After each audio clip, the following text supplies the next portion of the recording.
Football নিয়ে অতিরিক্ত পাগলামির কারণেই মাত্র ২১ বছর বয়সেই তিনি কোটি কোটি ডলারের মালিক হয়েছেন। আইশো স্পিডের কথাই বলছে। ফিফা প্রেসিডেন্ট থেকে তারকা ফুটবলার সবাই স্পিডকে পছন্দ করে। তার প্রতিভার শেষ নেই। তার পুরো নাম ড্যারেন জেসন ওয়াটকিন্স জুনিয়র, কিন্তু স্পিড নামটা শুনতে একটু অদ্ভুতই লাগে। আসলে স্পিড শব্দটা এসেছে তার ছোটবেলার ডাকনাম স্পিডি থেকে। মাঠে দৌড়ানোর গতির কারণে তিনি এই নাম পেয়েছিলেন। স্পিডের ক্ষিপ্রতা অসাধারণ। অ্যাস্টন হলকে তিনি দৌড়ে হারিয়েছেন। ছোটবেলা থেকেই গেমিং এর প্রতি তীব্র টান ছিল স্পিডের। ছেলেটা যখন ছোট তখন তার মা বাবার ডিভোর্স হয়ে যায়। এরপর থেকে সে মায়ের সঙ্গেই থাকতো। ২০১৬ সালে মাত্র ১১ বছর বয়সে তিনি তার ইউটিউব চ্যানেল খোলেন। শুরুতে ভিডিও গেমের ক্লিপ আপলোড করতেন। দেখার মানুষ ছিল না তেমন, সাবস্ক্রাইবারও না, কিন্তু স্পিড থামেননি। করোনার সময় তার ভাগ্য বদলে যায়। ২০২১ সালের এপ্রিলে তিনি ১ লাখ সাবস্ক্রাইবার পার করেন। সেই বছরেরই জুনে পৌঁছান ১০ লাখে। মাত্র ২ মাসে ১০ গুণ বৃদ্ধি। এটা কিভাবে হলো? উত্তর একটাই, টিকটক। স্পিডের ফ্যানরা তার গেমিং রিয়াকশনের ক্লিপগুলো টিকটকে ছড়িয়ে দিতে শুরু করেন। সেখান থেকেই তার মুখ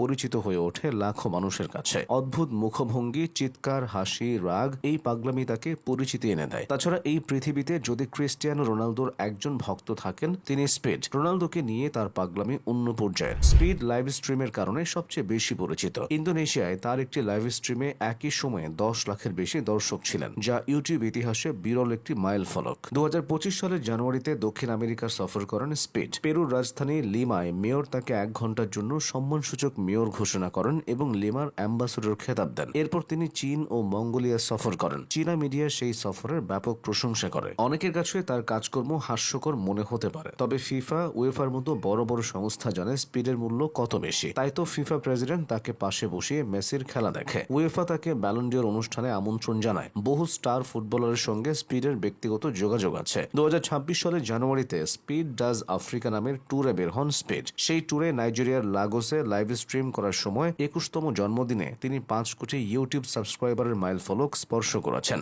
এত অল্প বয়সে তিনি যা যা করেছেন তা অনেকের স্বপ্ন।